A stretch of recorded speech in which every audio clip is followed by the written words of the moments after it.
They say the morning after the long storm smelled like warm grain and clean stone, and that the gulls were quieter than usual, as if listening for something just beyond hearing. The harbour town had been sleeping deeply for 3 days straight. Not the exhausted sleep that follows hard work, but the salt-heavy drowse that comes when the air itself seems to exhale after holding its breath too long. I don't remember being lifted from the breadbasket on Lark's doorstep, but the story was told to me in a voice that had already forgiven the world for its strangeness. The light that morning was unlike any other, soft and pearlescent, seeming to cradle everything in its glow. Lark found me wedged between 2 crates of day-old bread, wrapped in a scarf that smelled faintly of cinnamon and something else, something like the memory of rain on warm stone, or perhaps old dreams that had been carefully folded and put away. The ovens were still radiating last night's heat, and the flour in the air made the light look thicker, gentler, like milk poured through gauze. A note was pinned to my blanket with a safety pin shaped like a crescent moon. The handwriting was careful, slanted as if written by candlelight in a hurry. "I owe you a dawn," it said, and nothing more. Lark brushed damp from my hair with the back of her knuckles and read those 5 words aloud, her voice soft with wonder. She didn't ask the sky for reasons or explanations. She simply tucked the note inside her recipe book, wrapped me closer in that cinnamon-scented scarf, and started the day. She named me Rowan because a branch of it was nailed above the bakery door, red berries clinging like small hearts to the green. "Old folks say it keeps the trouble away," she told me later, when I was big enough to sit on the kitchen stool and watch her work. "But I think it reminds us to look for the bright beads, even in the thicket." She spoke like that when the day was very early or very late, when the dough had been shaped and only the quiet remained. What I remember, even from those earliest days, was a sound that wasn't quite a sound. It lived in the spaces between things, under the creak of the stair, under the clink of cups, under the small sigh the bread made when it was taken from the oven and given to waiting hands. It was the thinnest blue ribbon of music, a melody that seemed stitched into the world's seams, promising that even after the longest night, morning would always find its way home. When I hummed along, barely aware I was doing it, the world seemed to find its own rhythm. Cats blinked slower, kettles didn't scream, and the harbour winched itself quietly into motion. By afternoon, word had travelled through the town the way gossip always did, carried by the fishermen's wives who gathered at the pier, passed between the shopkeepers who swept their stoops, whispered over cups of tea that had gone cold, while the story grew warmer. The townspeople kept to their habits, the way old ships keep to familiar channels. But there was something different in their voices when they spoke of me. Mrs. Kell from the cobbler's would bring her tea in a chipped cup, warming it on our oven ledge, and speak to Lark in the sideways way reserved for mysteries you mean to accept rather than solve. Old Henrik from the ship chandlery claimed he'd seen a figure walking the docks at dawn, moving like smoke between the moored boats. Mrs. Chen from the tea shop insisted she'd heard singing in a language that wasn't quite any language at all, but it was Tobias, the lighthouse keeper, who offered the strangest detail. He'd been tending the light through the storm's last hours, when the beam, which had swept the same arc for 40 years, began to pause, just for a heartbeat, at a spot near the harbour where no ship had ever needed guidance. When morning finally broke, he found a single cinnamon roll on his doorstep, still warm, though no bakery in town made them quite that way, traded for a tune. "That one," I heard Mr. Bartow from the watch repair murmur once, squinting at our window as if time were a bird that liked to perch there. "Better than coins, if you ask me. Coins run away." He glanced at the brightening sky as if it might hear him and approve. The shopkeepers never asked where I had come from, not directly. They spoke of bargains struck in the quiet hours between night and day, not with the kind of devil they feared in cautionary tales, but with the dawn itself. They said some debts could only be paid with promises, with small lives offered back to the light. These whispers were never harsh or frightening, but held a thread of wonder, a recognition of something ancient and beautiful that had unfolded in their midst. Lark didn't insist on answers. She had a way of putting the kettle on that made even waiting for water feel like company. "Some debts aren't heavy," she said one morning, stirring honey into my mug with flour-dusted fingers. "They're just promises that remember you. We keep them by being kind to the morning." She taught me how to turn the dough without hurrying it, How to listen for the moment when bread was ready to rise. How to fold parchment so it wouldn't crumple. That first night and many nights after, Lark would wake to find herself humming. Not any lullaby she remembered learning, but something new, something that seemed to weave itself from the sound of waves against the pier and the creak of rope against wood. I would be awake too those early years, my small hand moving in the air as if tracing notes on an invisible staff. In the quiet that followed our shared songs, we could both hear it, that melody that lived in the pauses between sounds. In the breath between sleeping and waking, the note stayed where Lark had placed it, wearing a gentle crease into the recipe book's cover. I grew used to living with something I would never fully understand, learning that some mysteries don't need to be opened, but keep better in the dark, like bread dough resting, like seeds waiting for their season. I knew only this. I had been promised to the morning or the morning to me, and the promise was kept by the softest possible acts, by the way Lark's laugh fell into the mixing bowls and seemed to stay there, by the manner in which she wrapped loaves for weary customers with a scrap of warmth tucked inside. Every dawn since my arrival felt like the first dawn Lark had ever seen, full of gentle light and the understanding that kindness, however small, could change the shape of the world. The harbor settled into its rhythms around us, but the melody lingered, weaving itself into dreams and the soft sound of breathing, carrying us all toward whatever promise was waiting just beyond the edge of sleep. And somewhere in the quiet between our breaths, that old bargain brightened like a coin in shallow water, not demanding to be claimed, but content to gleam, patient as only the morning knows how to be. The first time it happened, I was helping Lark arrange the morning pastries when I dropped a jar of preserves. It shattered across the bakery floor into what looked like mean little teeth, each shard catching the early light and throwing it back sharp enough to make you squint. I remember the way my breath caught as I knelt to gather the pieces, how Lark started to call out a warning, then stopped when she saw me cradle a particularly wicked-looking fragment in my palm. It should have drawn blood. Instead, the edge gave under my thumb like ice just beginning to melt, the glass losing its bite and slicking smooth in my hand. The shard transformed from something that could wound into something that felt like sea glass, worn gentle by waves that had never touched it. The surprise came with a hush, like a note held longer than expected. And in that quiet moment, I felt the first stirring of what would become as familiar as breathing, a drowsiness that pooled in my bones like warm honey. I sat heavily on a flour sack, suddenly needing to rest my head against my knees. The warm smell of yeast and rising dough folded over me like a blanket, and I slept there on the floor until Lark's gentle laugh lifted me back to the waking world. "There's a price," she said afterward, not unkindly, once I'd told her everything I could name and hummed the rest I couldn't quite put into words. Not a punishment, mind you. A cost, like coins for the bus fare. When you soften what sharp sleep will want it say. She made me a cup of milk with honey and a pinch of salt, the mug warm between my small hands. "We'll learn the rhythm together," she promised, and her promise felt like a handrail in dim light. The rhythm revealed itself slowly, gently, the way morning reveals the harbor through lifting fog. When Mrs. Holloway from down the lane came in with tears still wet on her cheeks and a cut on her palm from gripping a broken teacup too tightly, I reached out without thinking and touched the air just above her wound. The glass shard embedded there didn't disappear, but something about it softened, the sharp edges becoming smooth and the angry red around it fading to pink. Her breathing slowed, and the tight lines around her eyes eased as if someone had whispered the most comforting secret directly to her heart.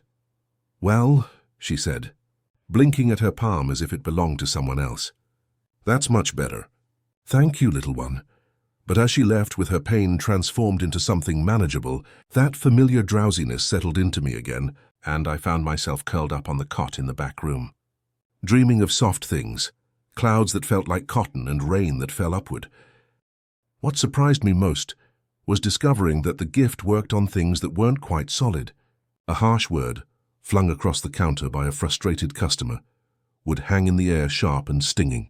But if I let that quiet hum within me rise, if I breathed once, twice, and let a gentler word drift into the space, somehow the customer would take it, a calmer syllable settling in their mouth like a pebble they chose to keep. The original sharpness would dissolve like salt in warm water, leaving only the memory of what had almost been said. Lark watched this pattern unfold with the patience of someone who trusts rain to find the earth.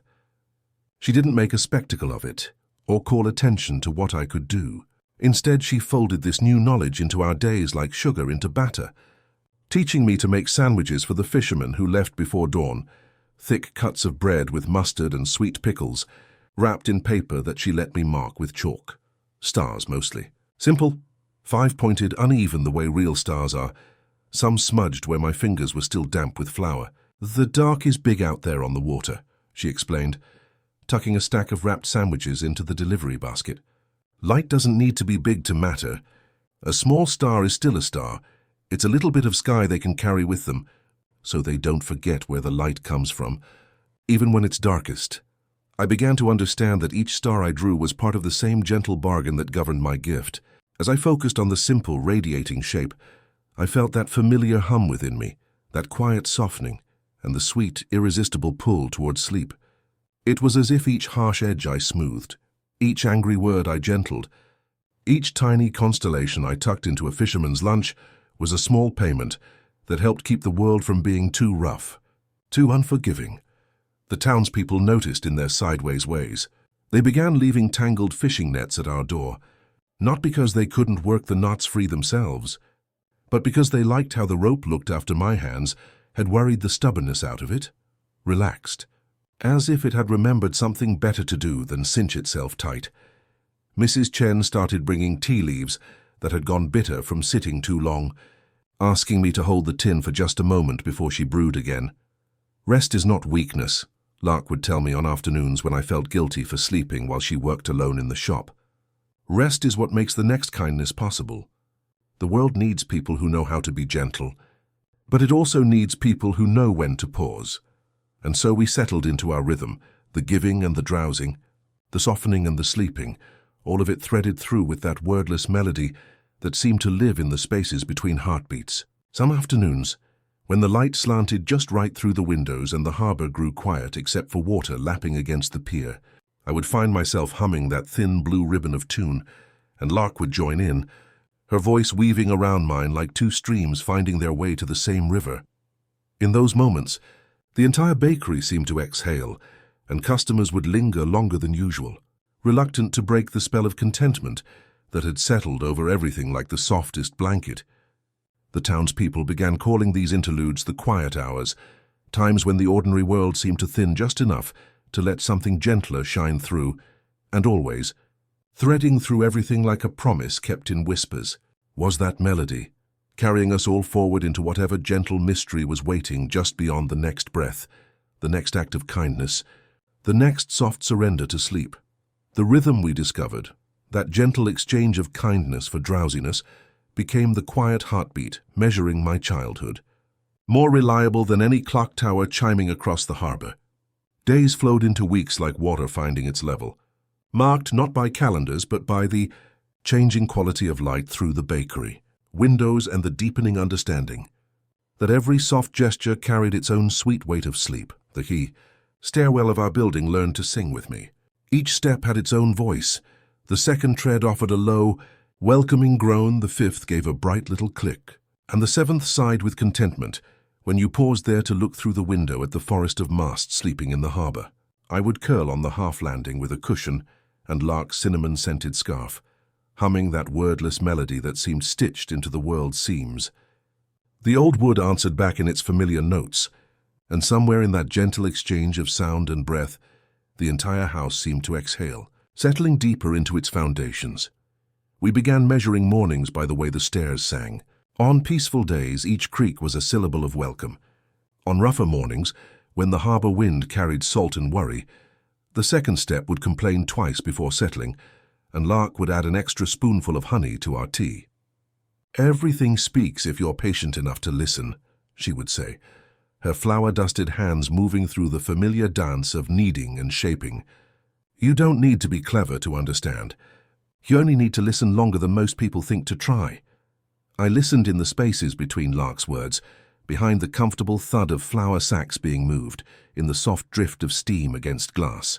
When I wore myself thin with gentling, smoothing the sharp edge of a customer's frustration, softening the sting of a child's scraped knee, I would slide down 2 treads and drowse on the landing, held by the house as surely as any embrace, feeling that familiar tide of kind tiredness wash over me like warm water. Rooftop afternoons became my second sanctuary. The tar held the day's heat like a saved secret, and I would lie flat against it, watching clouds practice new shapes in the endless blue. Cats found me there as if summoned. Sleek harbour cats and scruffy alley wanderers, the fat tabby who belonged to everyone and no one.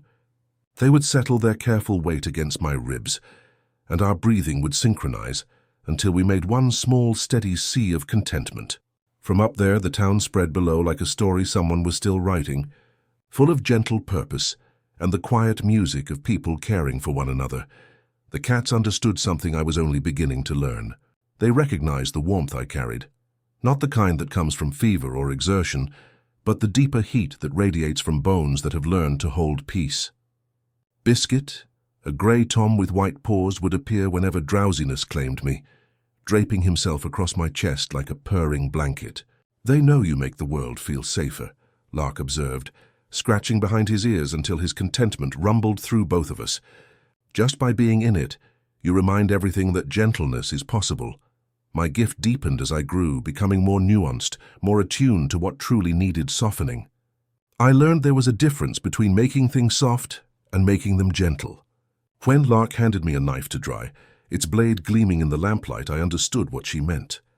The knife remained perfectly sharp after my touch, sharp enough to slice bread cleanly, sharp enough to be useful.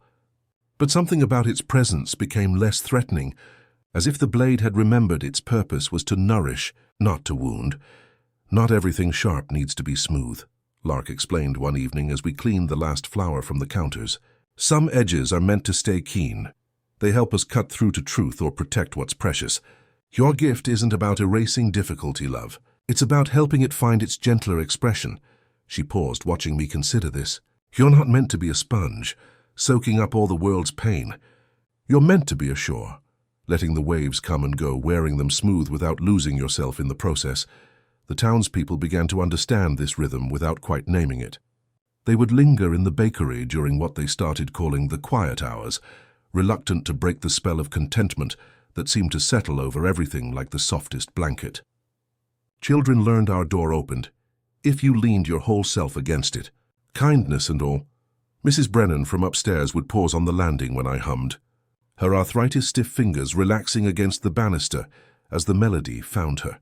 Sometimes, in the thin hours between 2 and 3 in the morning, I would wake to find the house breathing differently, as if it were listening for something just beyond the edge of hearing.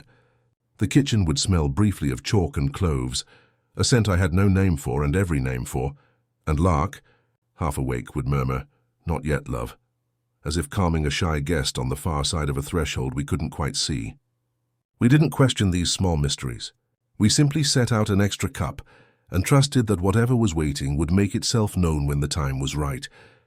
And always, threading through everything like silver wire through soft cloth, was that melody, growing stronger and more complex as I grew older, weaving itself into the very foundations of who I was becoming, carrying us all forward into whatever gentle mystery was waiting just beyond the next breath, the next act of kindness, the next sweet surrender to sleep. The house seemed to hold its breath that night, as if the walls themselves were listening for a note just out of reach. It was the kind of quiet that isn't empty, but expectant, like the silence before dough rises, or the hush at the edge of dawn when the world waits to see what shape the light will take. Lark rose before I did, pausing in the kitchen with her hand hovering over the kettle, eyes turning to the window, as if she sensed a guest waiting outside. "Now," she whispered, though no knock sounded. The old clock on the wall, always a bit slow, seemed to lag just shy of midnight, but the air carried that familiar scent, chalk, cloves, and the faintest trace of cinnamon, the kind that sneaks out when magic is near. We wrapped ourselves in sweaters, stepping softly down the stairs that knew our feet by heart. Outside, the street was rinsed clean by moonlight, the shadows deep and gentle. Between the bakery and Mr. Bartow's shop, where only brick and stubborn ivy had ever stood, a door now waited, a door that seemed both new and as old as any memory I could name. Its color shifted with the angle of the light, sea glass green, the crust of fresh bread, the first pale blush of dawn. There was no sign, only a bell pull that looked more suggestion than rope, and a word breathed into the wood already fading. Open. Lark squeezed my hand, steadying both of us. I felt the familiar drowsiness settle at the base of my skull. Not the sleep that calls you to bed, but the kind that slows your breathing and lets you listen all the way to your bones. Together we stepped inside. The bell didn't ring so much as agree, and the shop itself felt like the inside of a lullaby, soft, full of corners, where light and shadow curled up together. Shelves leaned into each other as if in quiet conversation. There were clocks without hands, cups without handles, a feathered quill sleeping in a jar of rainwater, and a bundle of stones tied with twine I recognized from our own bakery. The scent of chalk and citrus mingled with something warmer, perhaps cinnamon, or the memory of a lullaby sung into bread dough. Behind the counter stood a man with chalk-dusted fingers and a suit so quiet it seemed made from the fabric of sleep. His hair looked tousled by winds that paid attention to other kinds of time. He smiled at us with the calm of someone who keeps secrets only because he knows they're safe in good company. "Evening," he said, though it was morning's earliest, shyest hour. "I'm Silas, I tend doors. I also keep a kind of ledger." He turned a chalkboard to face us, covered not with numbers but with names and gentle notations, breathed with the grieving. Drew 3 stars, slept. Lark greeted him as if they'd always been neighbors, perhaps because in some ways they were. "You've been patient," she said, and I thought she meant all of us, the door, the night, the waiting world. Silas's eyes met mine, kind and unhurried. "Patience is just trust without the noise. Rowan, you were traded for a song. A fair bargain. The dawn is generous but selective. It remembered your name before you had one." The drowsiness grew deeper, but it was a gentle tide, not a weight. I could hear a melody in the seams of things, the same thin blue ribbon I'd always known, but clearer, as if the walls themselves were humming along. "The bargain is simple," Silas continued, "though simple doesn't mean small. 1 act of gentleness each day to invite the morning home. Not spectacle, not sacrifice, just kindness that reminds the world how to breathe. If you ever forget, the song will tug. If you're too tired, that's your act for the day. Rest is counted too." He gestured to a shelf lined with glass jars, each with a cork stopper and a swirl of something that shimmered like fog. People carry things they mean to set down. Sometimes they need a harbor for their worries, a whisper jar. Hold a trouble for someone just for a while, and when it's ready, take the jar outside and tap it twice. The sky knows how to return what doesn't belong to you. He pressed a piece of chalk, soft, the color of old moonlight, into my palm, and a jar with a cork that felt almost warm. "Start with one. You'll know when to use it," he said, adding a crescent-shaped pin polished like it had lived close to a heart. "This opens what needs air and closes what needs keeping." We lingered in the shop for longer than an hour, and shorter than a lifetime. Silas poured us tea that tasted of patience and rivers, and the steam curled in the air like the gentlest lullaby. When Lark and I finally left, the door faded back to brick, the bell's echo tucking itself into the quiet, and the scent of cloves slipped away as gently as a guest who leaves a note and a neat cup in the sink. We walked home through a sky just beginning to consider color, our breaths making small clouds in the chill. The house welcomed us with a relief that had been waiting by the window. When I finally lay down, I tucked the sachet near my pillow and the jar within reach. The sleep that came was kind and complete, like a blanket laid over tired legs by someone who loves you. In the morning, the harbor glimmered with careful light, and the melody in the seams of things was just a little clearer, as if some part of me had stepped into the very place where the song was being sung. There was bread to shape, a floor to sweep, and somewhere a worry light enough to hold. My hands, still dusted with the memory of chalk, were ready for the first gentle act of the day. The first gentle act of that morning arrived before the ovens finished waking, carried in the careful hands of old Henrik, who lingered in our doorway like morning mist, his weathered cap twisted between fingers that knew every knot the sea had ever taught. His eyes held the particular wetness that comes not from tears but from looking too long at horizons that refuse to give back what they've taken. He was a man who understood rope and tide, and the language boats speak to empty harbors, but words had always sat heavy in his mouth, sharp-edged things that cut before they could comfort. I felt the familiar tug, not quite sound, not quite sensation, but something like the moment before a lullaby begins. The whisper jar from Silas seemed to warm against my palm as I lifted it from the shelf, the cork loose as a held breath. "You can let it rest here a while," I said, my voice already softening with the drowsiness that pooled behind my eyes like honey in a warm spoon. "Just until you're ready to carry it again." Henrik looked at the jar as if it were a small boat offered in a storm. He nodded once, that single seabird dip of understanding, and exhaled into the glass, not breath but something quieter, more essential. The air inside swirled with silver-grey light, not visible exactly, but present the way sorrow changes the weight of a room. The cork settled back with a sound like a gentle sigh, and for the first time in days, Henrik's shoulders found their natural line. "Take this too," Lark said, wrapping a still-warm roll in paper marked with 3 chalk stars. Her movements had grown more deliberate lately, each gesture measured like notes in a careful song. "And come back tomorrow. The waiting is easier when you don't do it alone." After Henrik left, I carried the jar to the windowsill where morning light could reach it, watching the silvery swirl settle like sediment in still water. The drowsiness claimed me then, sudden and complete, and I curled up on the cushioned bench beneath the window, the jar cool against my cheek as sleep folded over me like Lark's cinnamon-scented scarf. This became the rhythm of our days, the offering of small sanctuaries, the gentle exchange of burdens for rest. People began arriving not just for bread, but for the peculiar peace that seemed to live in the spaces between our words. Mrs. Chen brought tea leaves that had gone bitter from steeping too long in grief. Young Tobias from the docks appeared with scraped knuckles and stories he couldn't quite tell. Fears about following his father to sea, and the particular ache of being 15 in a world that felt too large and sharp-cornered. I would hand him the soft chalk Silas had given me, and he would draw boats on the bakery's back wall. Simple outlines that somehow carried all the hope and worry he couldn't fit into words. When he finished, I would trace over his lines once with my finger, and the chalk would seem to sink deeper into the brick. Becoming permanent in a way that felt like promise rather than graffiti, the whisper jars multiplied gradually, a constellation of contained sorrows gathering on the windowsill. Each one held its burden differently. Some swirled with the restless energy of anxiety, others settled into the still depths of old grief. I learned to read their moods, to know when a worry was ready to be returned to the sky, and when it needed more time to transform in the gentle darkness of glass and cork. On Thursday evenings, when the light began its slow fade toward dusk, I would gather the jars that felt ready and carry them to the rooftop. The ritual was simple. Hold each jar to the dying light, tap it twice against the tar with the back of a spoon, and watch as whatever had been contained dissolved back into the air like sugar into tea.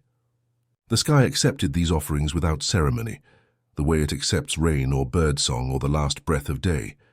Lark watched all of this with the patient attention of someone tending a garden that blooms in seasons only she can see. She kept a notebook now, writing down observations in her careful script that had grown rounder, softer with the years. "Clouds are just old mountains learning to be light," she wrote on a day when the harbor disappeared into gentle fog.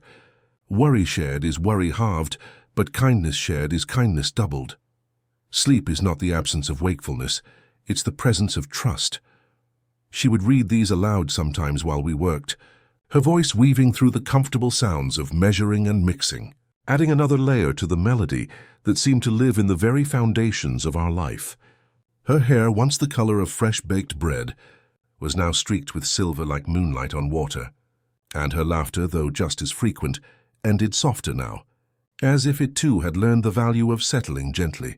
"Your gift isn't to erase the mountain, love," she said one evening as we sat watching the harbor lights begin to twinkle. "It's to remind it how to become a cloud, to offer a gentle breath between trouble and the heart, so the heart remembers it can breathe again." Her words illuminated something I had felt but never named. My gift wasn't about making pain disappear, but about creating space, a momentary ease, a soft pause in the relentless march of things.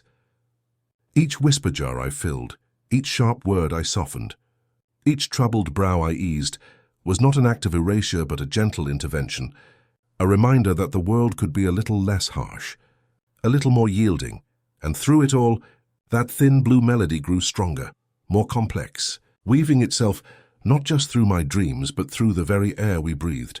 Customers would hum along without realizing it, their voices adding harmonies I had never heard before. Children would skip to its rhythm, and even the cats seemed to time their purring to its gentle beat. The bargain Silas had described was revealing itself to be less transaction than dance, a continuous exchange of giving and receiving, softening and resting, holding space for others and being held in return. Each gentle act created room for the next, and sleep became not a price paid but a gift received, the world's way of saying thank you for making it a little softer, a little more possible to bear. In the harbour evenings, when the water turned the colour of steeped tea and the gulls settled into their nighttime quiet, I would sit with my back against a piling and let that familiar melody rise from somewhere deeper than memory. People came and went along the boards, tired in the beautiful way that comes from honest work and weather, and in their passing, I could hear the faint echo of the song that held everything together, the promise that morning would always find its way home, as long as someone remembered to leave the door soft and the light on. The change in Lark came like autumn settling over the harbour, so gradually that I almost missed it, then all at once with a clarity that took my breath away. Her morning routine grew gentler, each movement deliberate as if she were conserving something precious, for a purpose only she could see. She would pause longer at the window, watching the gulls with the attention of someone memorizing light, and her hands, once quick and certain in the dough, began to rest more often on the counter, fingers tracing invisible patterns in the flour dust. Her laughter, though still frequent, carried a quality I had never heard before, like music played in a distant room, beautiful but already becoming memory. The veins along her wrists looked like shorelines on an old map, familiar and dependable, gently changing with time's tide. She didn't make speeches about growing older. Instead, she rearranged the kitchen so the heaviest bowls lived at waist height, placed the honey closer to the kettle, and wrote shorter notes in her book, leaving extra space between the lines as if making room for rest right on the page. "White space helps words breathe," she said one morning, tapping the margin with her pencil. "Everything needs a margin, love. Even mornings need room to stretch." Her lessons grew smaller, finer, like lace made from captured time. How to lay a spoon gently in a bowl so it doesn't clatter. How to hear the moment bread is ready, just by the way the crust sings after you set it on the cooling rack. Those soft crackles like a story finishing itself. "That sound?" she whispered once, eyes bright with the kind of tears that come from joy rather than sorrow. "That's the heat leaving without a fight." She started teaching me things she had never mentioned before, small rituals that seemed to live in the spaces between recipes, which herbs to hang in the window to catch morning light, and how their shadows could tell you what kind of day was coming. The particular way to arrange day-old bread so it looked like an invitation rather than an apology. But most importantly, she taught me the melody that lived in the hush between notes. "Everyone thinks the song is the notes," she said, settling onto her stool while I held the mixing bowl steady. "But the song is the air you leave around them. It's the room you make for someone else's breath." She demonstrated by humming just a single line and then waiting, patient, unhurried, until the room seemed to finish the phrase for her. I felt it move through the bakery, through me, like a tide turning. "There," she smiled. "That's the hush. The hush is the bridge. When you don't know what to do, make a hush and wait. It will carry you," the townspeople noticed in their sideways way. Mrs. Chen delivered tea without staying, just left a small blue tin and touched the door with 2 fingers, as if blessing it. Young Tobias redrew his chalk boats on the back wall with careful lines, sailing them closer to the horizon, as if promising to keep watch. Old Henrik returned his whisper jar to the sill, the silvery weight inside grown lighter somehow, placing it down like setting a lantern where others might find it. Her notebook became her most treasured companion, filled with observations that read more like poetry than recipes. "Love is a lantern that shines even after the street grows dark. The heart remembers how to be gentle, even when the world forgets. Every lullaby is a promise that morning will come." One evening, as we sat watching the harbour lights begin to twinkle, she pressed the worn book into my hands. "These are for you," she said, her voice carrying that distant music quality, "for when you need to remember that every small kindness matters, even the ones no one sees." The night she left was the quietest I had ever known. No storm, no drama, just a gradual settling like dough finally finding its perfect rise. I woke to find her still in her chair by the window, her face peaceful as if she had simply decided to rest a little longer. The harbour was painted in the colours of early dawn, and the air held that familiar scent of cinnamon and old dreams. As if the world itself was offering comfort, I sat with her as the light grew stronger, humming the lullaby she had taught me, the one that lived in the spaces between notes. The melody seemed to lift from somewhere deeper than my throat, carrying with it all the mornings we had shared, all the gentle wisdom she had folded into my days like sugar into batter. When dawn finally leaned into the window, hesitant and kind, Lark exhaled in a way that let the heat go. The sound was like bread deciding it was ready to be shared. When Silas appeared, not through any door, but simply present the way morning is present, inevitable and gentle, he brought a single cinnamon roll, still warm, wrapped in paper that smelled of chalk and cloves. He placed it on the counter without words, his chalk-dusted fingers gentle, as he helped me understand that some partings are not endings, but transformations. Like worry becoming cloud, like sharp edges learning to be smooth. That night, I slept with her cinnamon-scented scarf on my pillow, and in my dreams I could hear her voice joining the eternal melody that lived in the seams of things. When I woke, the bakery felt different, not empty but expectant, as if it were waiting for me to discover what came next.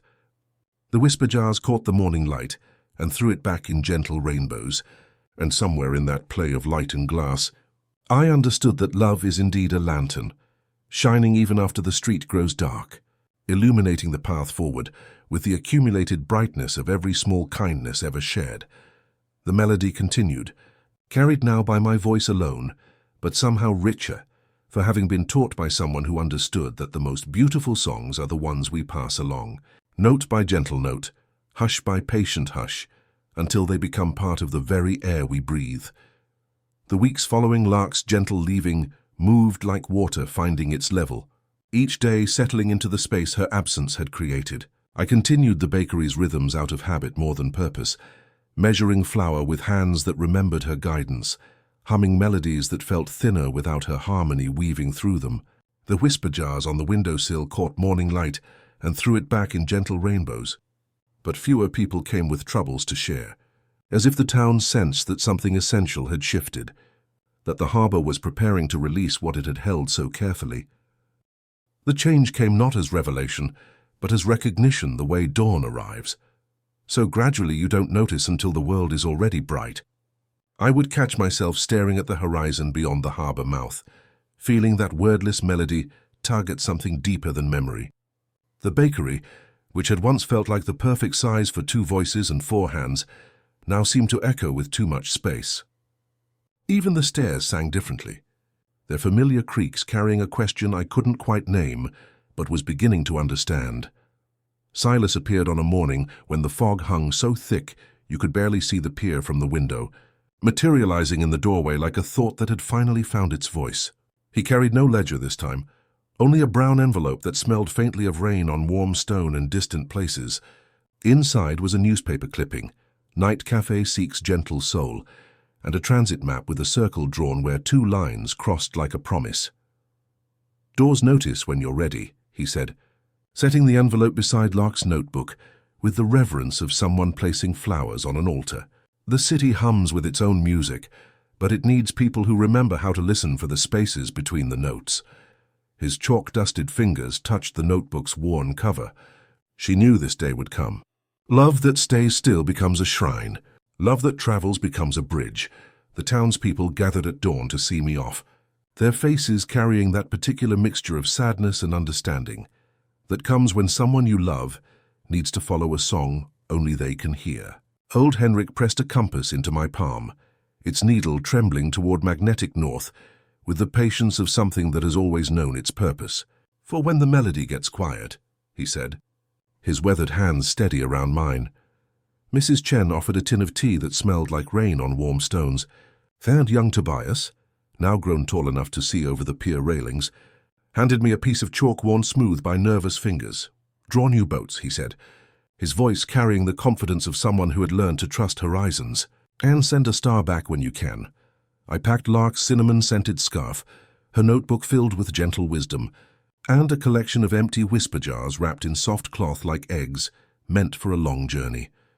The bus carried me through landscapes that shifted like pages in a book I had never read, from salt air and fishing nets to rolling fields that hummed with their own quiet music, until finally the city revealed itself as a constellation of lights that seemed to pulse with the heartbeat of countless lives lived close together.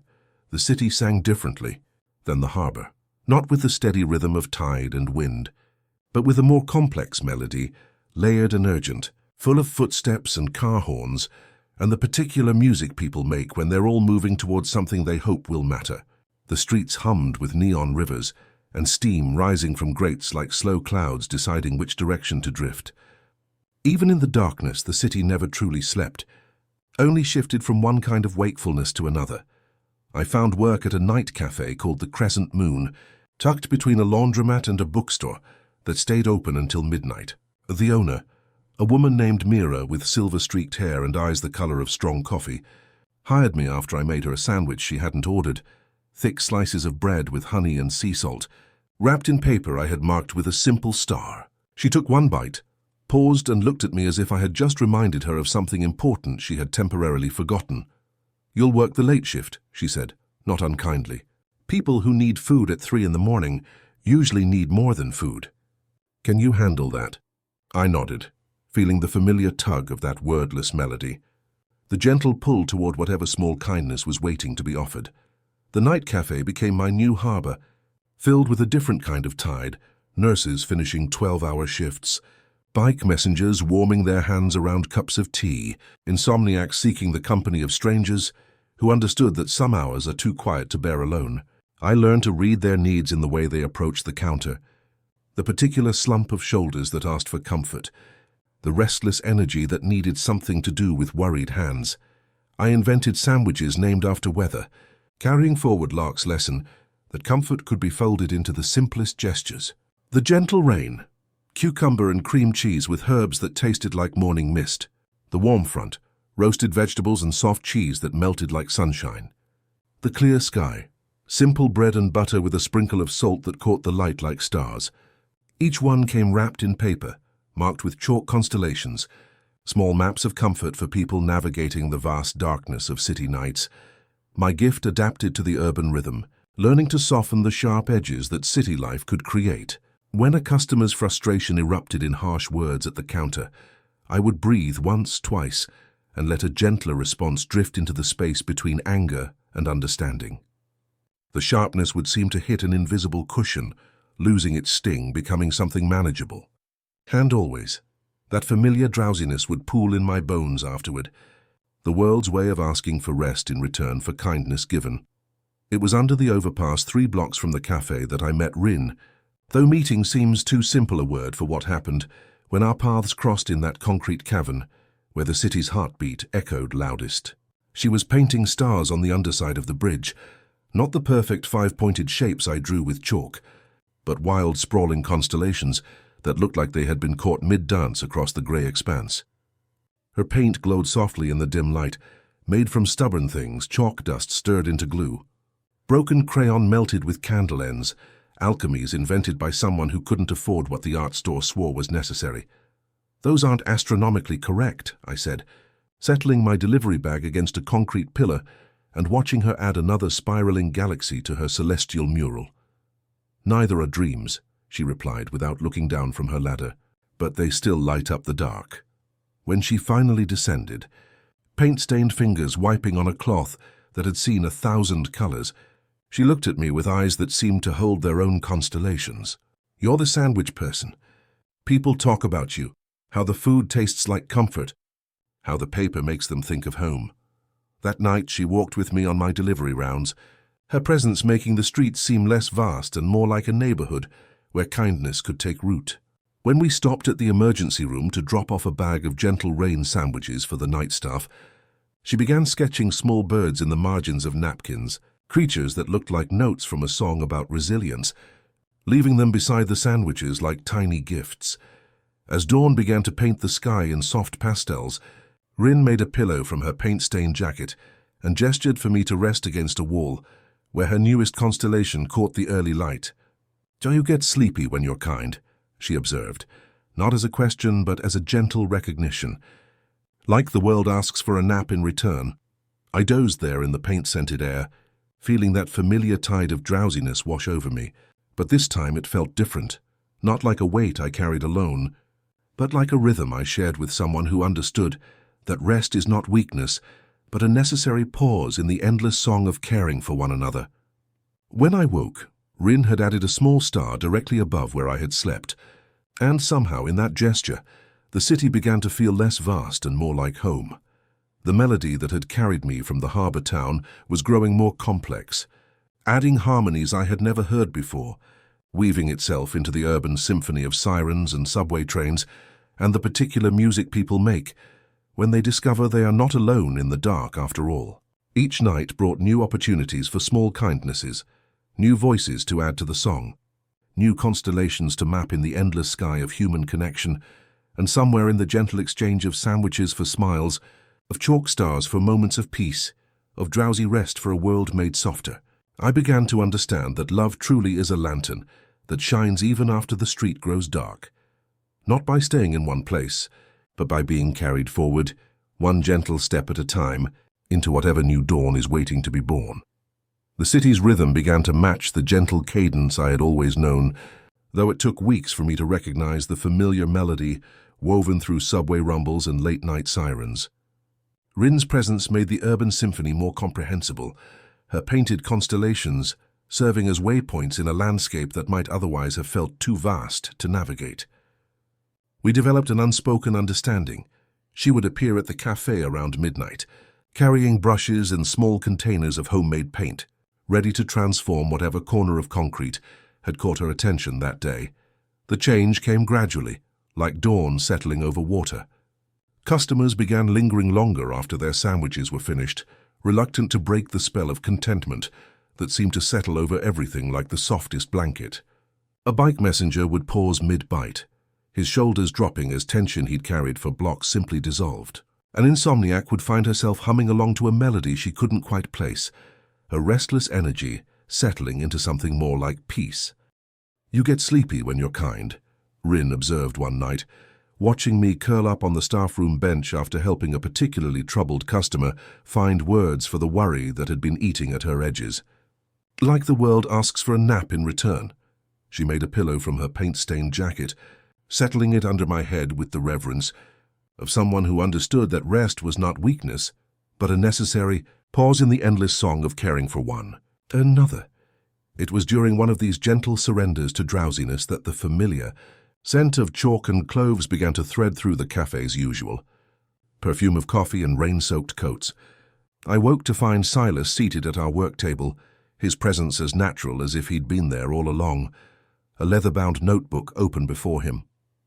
The fluorescent light seemed softer in his vicinity, more like candlelight than the harsh glare of city efficiency. "Evening," he said, though it was nearly 3 in the morning.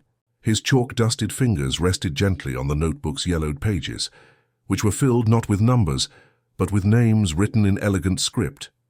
Beside each name, a brief notation that read more like poetry than accounting. "Breathed with the grieving.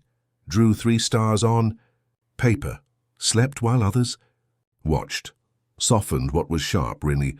Looked between us with the alert curiosity of someone witnessing a conversation that existed on multiple levels simultaneously. She didn't seem surprised by Silas's sudden appearance, accepting it with the same grace she brought to finding beauty in abandoned lots and forgotten corners.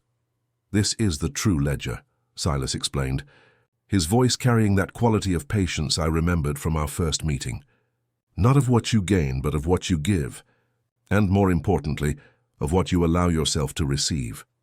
He turned a page, revealing entries that shimmered faintly in the dim light, not quite pressed flowers, but captured moments of peace that seemed to glow with their own gentle luminescence.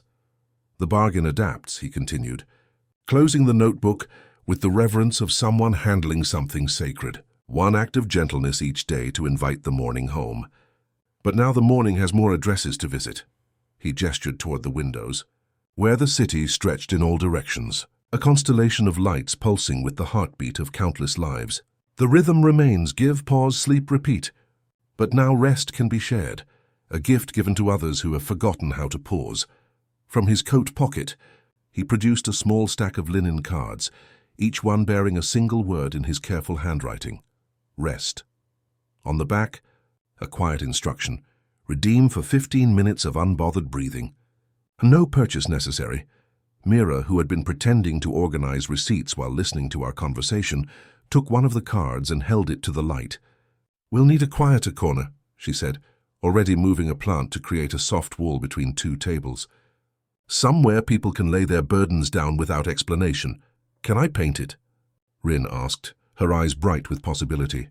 "Something that feels like laying down a backpack after a long walk." Silas nodded as if this had been the plan all along. Let the walls exhale too.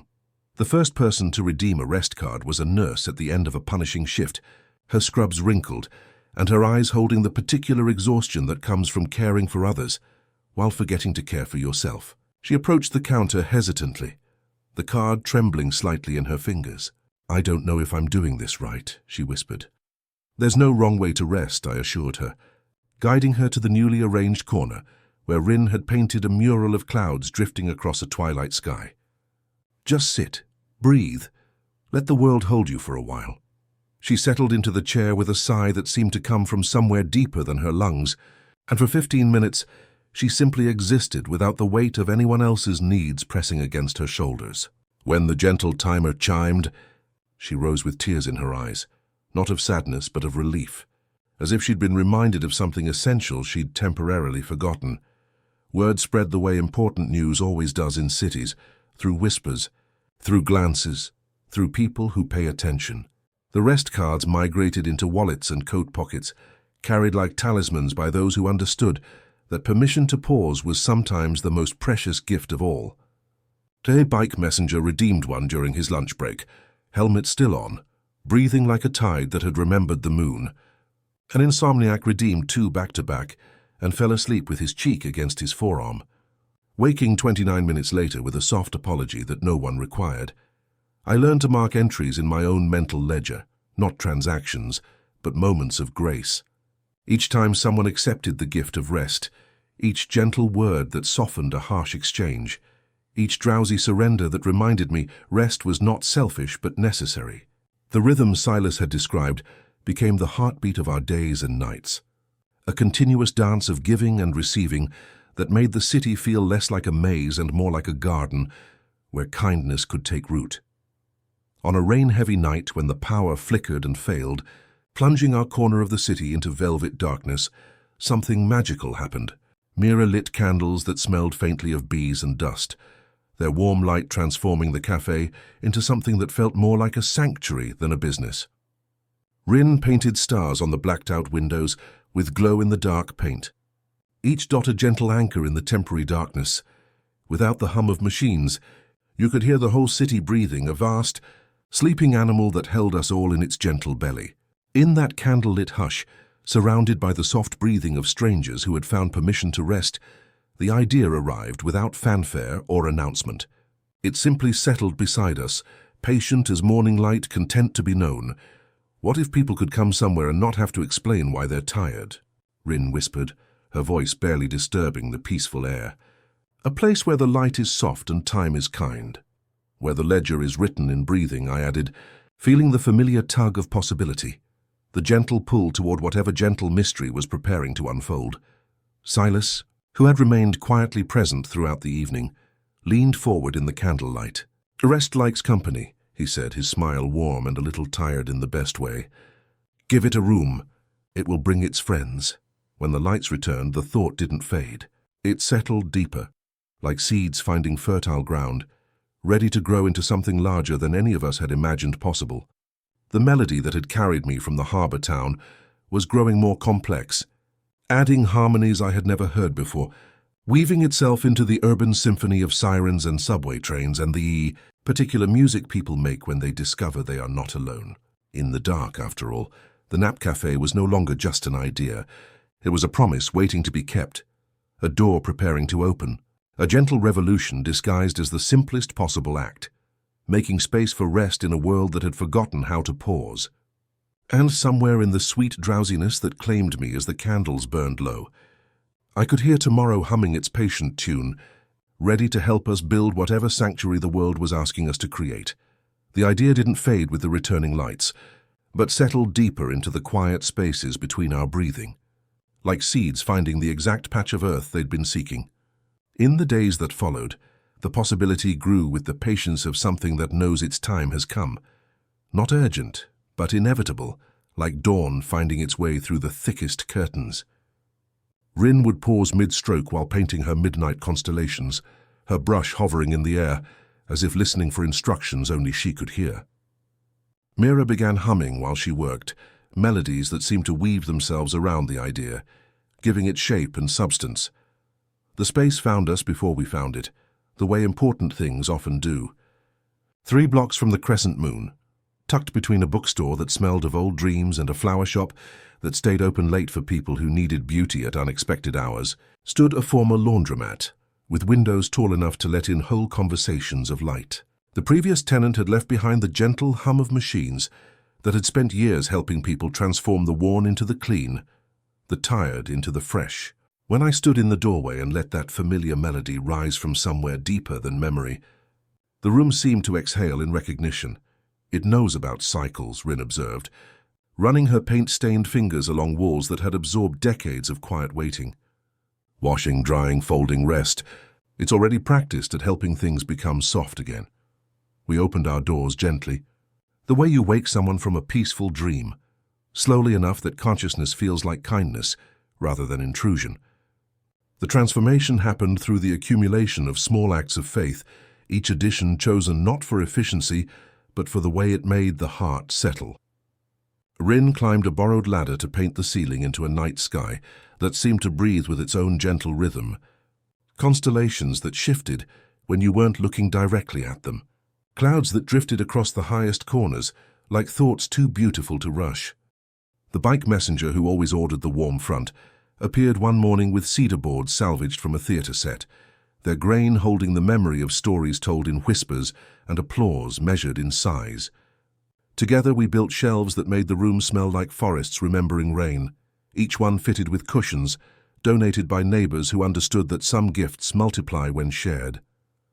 The lighting required particular attention, dim enough to encourage drowsiness, warm enough to feel like being held by someone who has never forgotten how to be gentle. I learned to bake bread shaped like clouds, their crusts golden and yielding, the interior soft as morning mist caught in glass.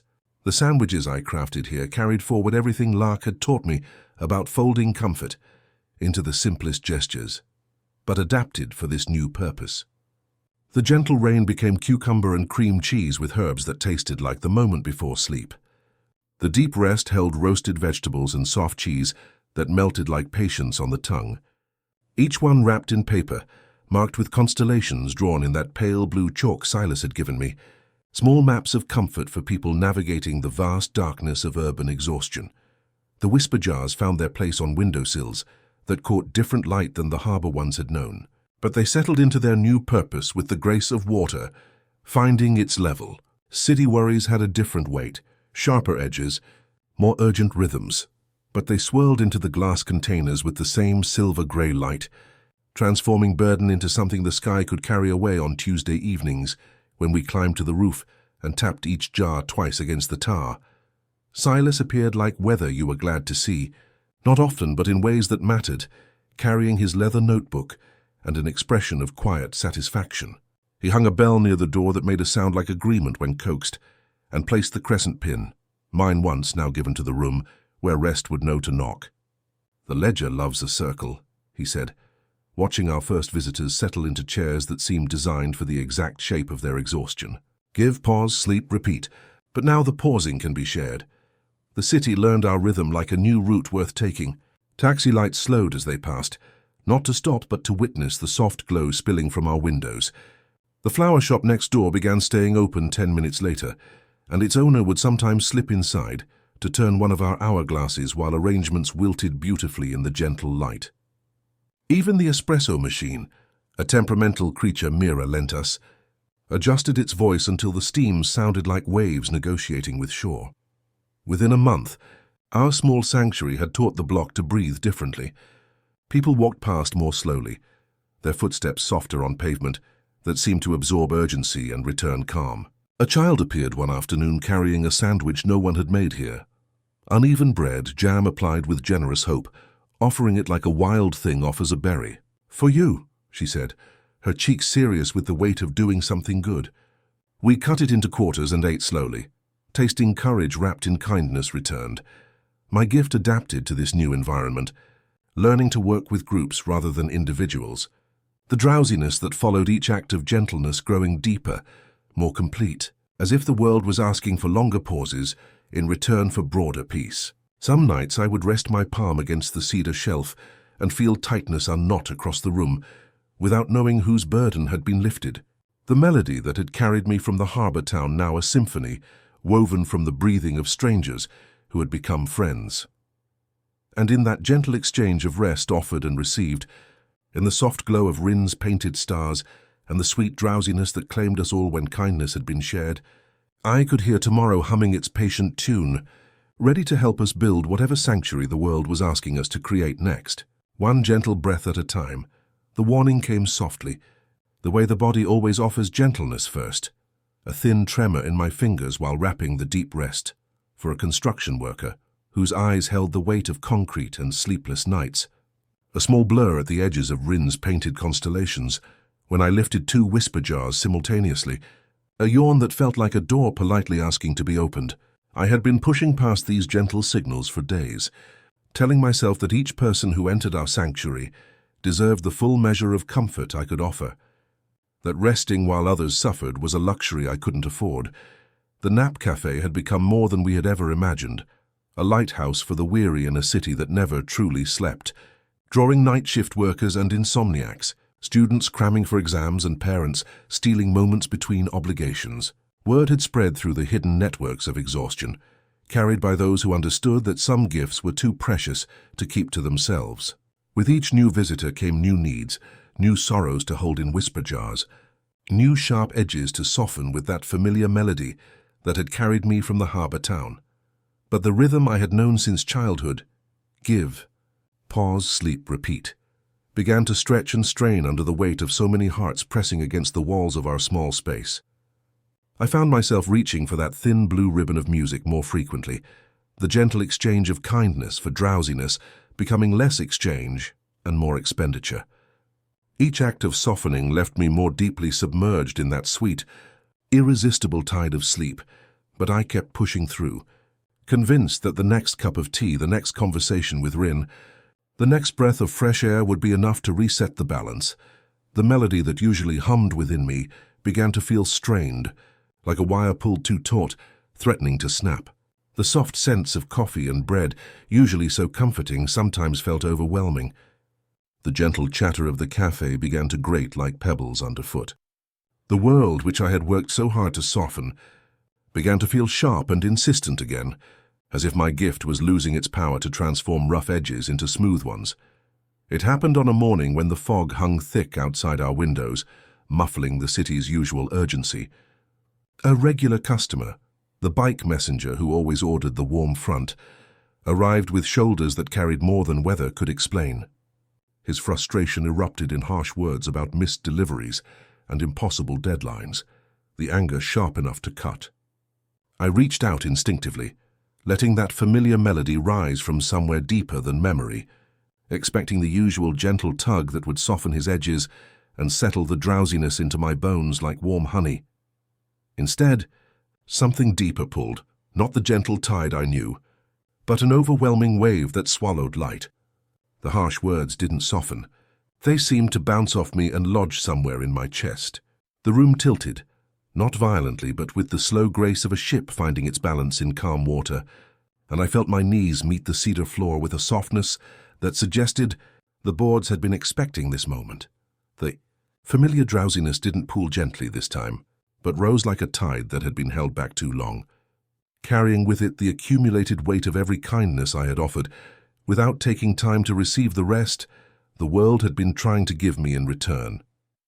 Through the gentle haze settling over my consciousness, like Lark's cinnamon-scented scarf, I could hear voices, Rin's paint-stained fingers cool against my forehead, Mira's steady presence like an anchor in shifting water, Too much giving, not enough receiving, I heard Silas say, though I couldn't see him through the soft fog wrapping around my awareness. The ledger needs balance. Rest given must equal rest taken, or the melody breaks. In the dream that followed, I found myself back on the stairwell of the harbour bakery, curled on the 7th step, where the window framed a square of sky.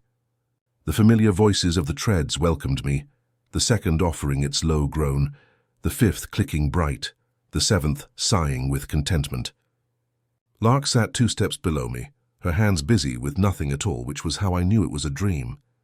She hummed one line of that wordless melody, then left the space around it wide and warm, room for me to arrive. "Not every note belongs to you," she said without moving her mouth, her scarf carrying that familiar scent of cinnamon and old dreams. "The song is the air you leave around the notes. It's the room you make for someone else's breath." When she rose, she didn't climb but unfolded, becoming light itself, and the stair held me while she became morning. I woke slowly, as if surfacing through layers of warm water, to find the afternoon light painting golden honey across the cafe walls. The space had transformed around me. Chairs arranged in a gentle circle where visitors could witness each other's breathing without intrusion, new constellations painted by Rin that pulsed with the rhythm of sleeping hearts. The whisper jars on the windowsills had been joined by others, a constellation of contained sorrows that caught the light and threw it back in gentle rainbows. "The city taught us something while you were practicing trust," Mira said, settling beside me with tea that tasted like rain on warm stones. "Rest likes company. When you hold space for others to pause, the space holds you back." She gestured to the transformed room where several people rested in various stages of sleep and waking, all of them breathing with the same gentle rhythm that had once been mine alone. Rin knelt beside my makeshift bed, her eyes bright with tears that came from relief rather than worry. "You scared me a little," she admitted, "but only the way wind scares you when the boat leans. It taught us how to balance." She pressed a mug into my hands, honey ribboning through the tea like light through water. "We made a schedule while you were gone. Rest isn't a surprise anymore, it's part of the architecture." The construction worker sat in the corner, his hard hat beside him, eyes closed but not sleeping, simply existing without the weight of anyone else's expectations pressing against his shoulders. A woman I didn't recognize was curled in the chair nearest the window, her breathing deep and even, one hand trailing toward the floor where an empty whisper jar sat, its silver-grey contents already released to whatever sky was listening. Silas appeared in the doorway like weather you were glad to see, carrying his leather notebook and an expression of quiet satisfaction. He approached with the patience of someone who had been waiting for exactly this moment, opening the ledger to a page where my name was written in ink, steady as breathing. Beside it, a single notation in what looked like my own handwriting.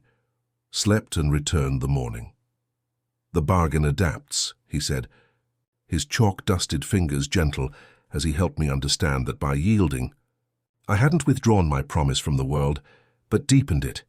One act of gentleness each day to invite the morning home, but now rest counts as kindness too, offered to a self that had forgotten how to receive the very gift it was so eager to give.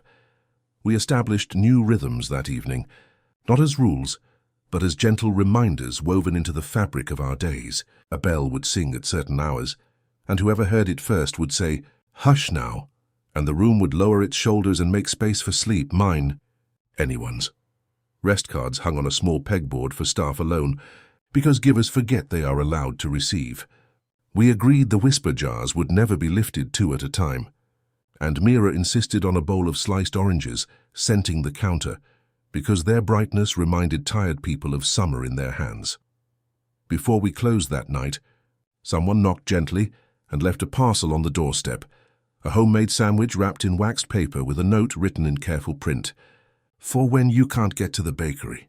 The bread was uneven and perfect, the jam finding the corners like happiness does when it isn't trying too hard.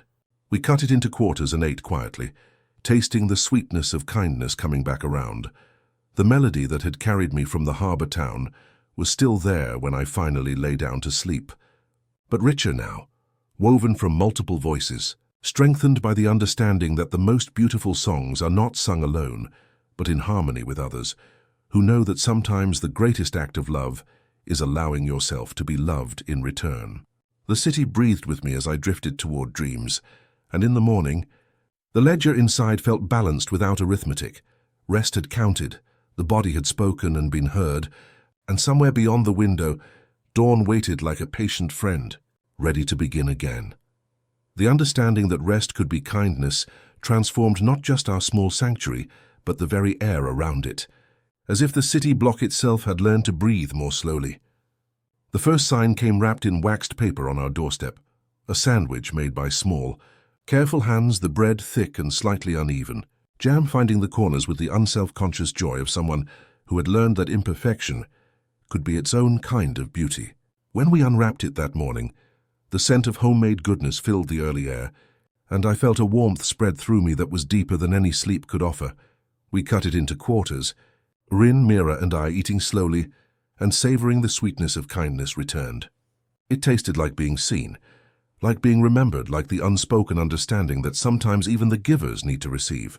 That sandwich became our morning ritual, a shared moment of grace that reminded us the world still knew how to breathe out gentleness when given the chance. The echoes of our work began to multiply in ways both subtle and surprising. One rainy Tuesday, the bus driver whose route passed our window every hour slowed his heavy vehicle almost to a stop, his face briefly illuminated by the cafe's soft glow. As he pulled away, the faint familiar notes of Lark's lullaby drifted through the rain-streaked glass, barely audible above the engine's rumble, but clear enough to find its way to my heart, like a warm thread woven into the damp morning. The melody that had once belonged only to harbour stairs and bakery. Ovens was learning to ride city buses and warm strangers who had never known its name. Then, there was the wobbly chair that had been our charming eccentricity, its slight tilt a gentle reminder that nothing was perfectly stable. One afternoon I returned from a delivery to find it sitting perfectly level, a small polished wooden wedge tucked beneath its shortest leg. No one claimed credit. No one even mentioned it. It simply was, a quiet act of care offered to the space itself, as if the chair, having witnessed so much communal rest, had finally received its own moment of steadying. Kindness has momentum, Rin observed one evening, watching the sunset paint her ceiling constellations in shades of rose and gold. She was adding new stars to the mural, but these ones seemed to pulse with their own gentle rhythm, breathing with the room itself. You give it away and it learns to walk, then it starts teaching other people how to take steps. The city seemed to notice and nod, as if the whole neighborhood had agreed to tilt its ear toward the same quiet song. Rest cards began migrating outward, people taking two, one to redeem, one to give away. We started finding them taped to office doors, slipped beneath doormats, tucked into library books between pages that smelled of dust and rain. The flower shop owner began pinning them to bouquets meant for new parents, and the recently bereaved, her careful handwriting adding gentle instructions, use me before you think you deserve it.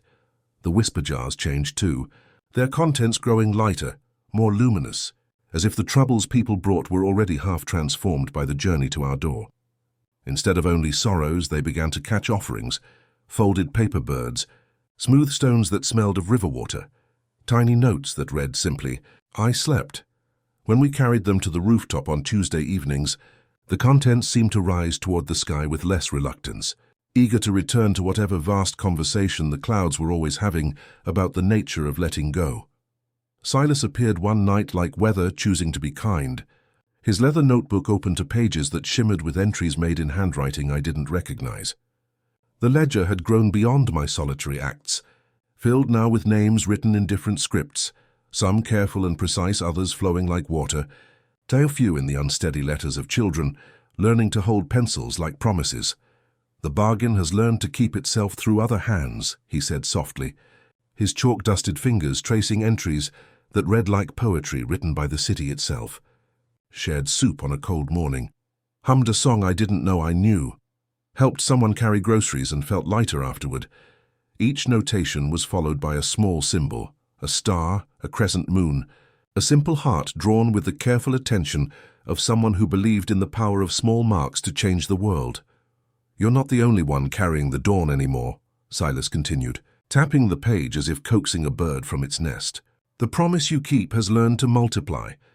That's how bargains grow up. They teach themselves to walk, then they teach others to dance.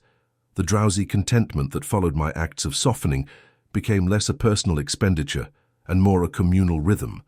When I would nod off after a particularly long shift, I would often wake to find a blanket tucked around me, a warm cup of tea beside my hand, or a small, hand-drawn star taped to the wall above my head. It was the world's way of saying, "We see you. You are held."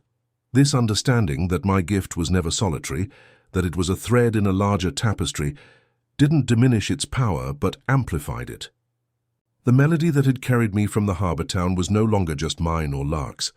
It had become a chorus, sung by bus drivers and children, by quiet strangers and steadfast friends, all contributing their own notes to the ever-unfolding song of kindness.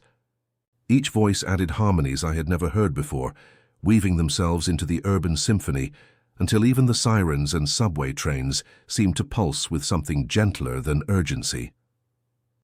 In my dreams that night, I could hear tomorrow humming its patient tune, carried not by a single voice, but by the breathing of strangers who had become friends, by the understanding that the most beautiful music is created not by perfect voices, but by imperfect ones choosing to sing together.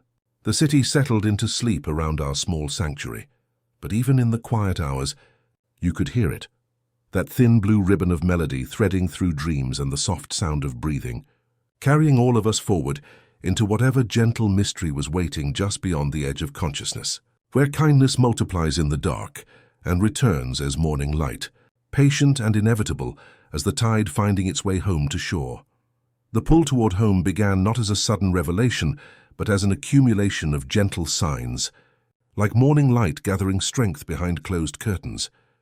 The sandwich left on our doorstep by small, careful hands, the bus driver humming Lark's lullaby as his route passed our window, the wobbly chair mysteriously steadied by an anonymous act of care.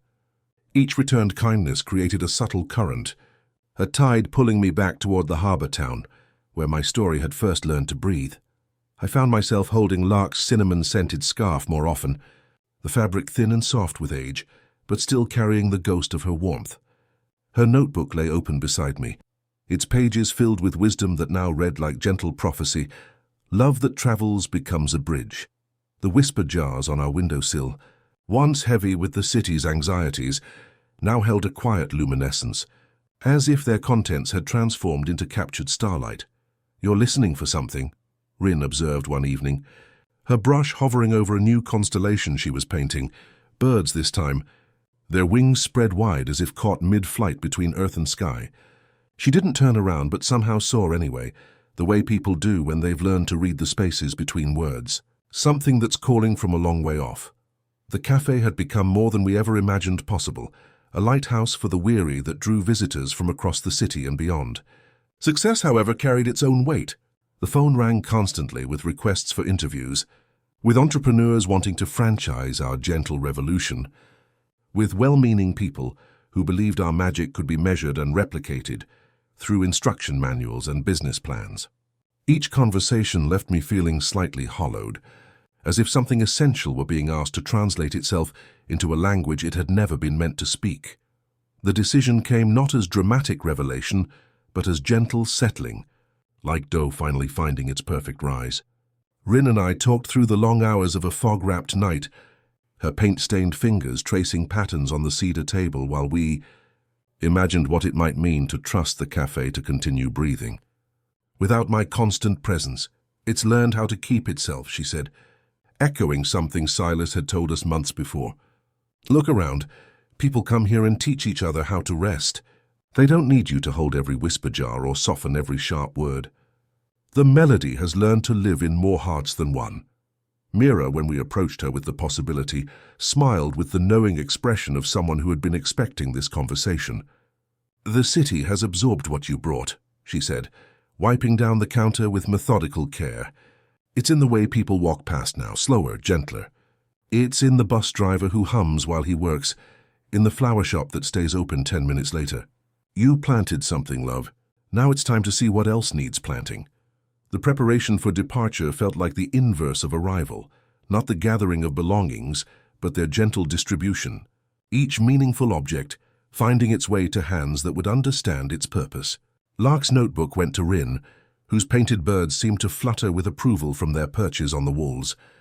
The whisper jars I had brought from the harbour found new homes throughout the neighbourhood, carrying their gentle purpose into apartments and corner shops where people were learning to hold space for sorrows that weren't their own. On my last night at the cafe, the space filled with an unusual quiet, not the absence of sound but the presence of deep listening. Regular customers appeared as if summoned by some invisible bell, settling into chairs that had learned the exact shape of their exhaustion. The construction worker sat beside the nurse who worked double shifts, both breathing with the same rhythm that had once been mine alone.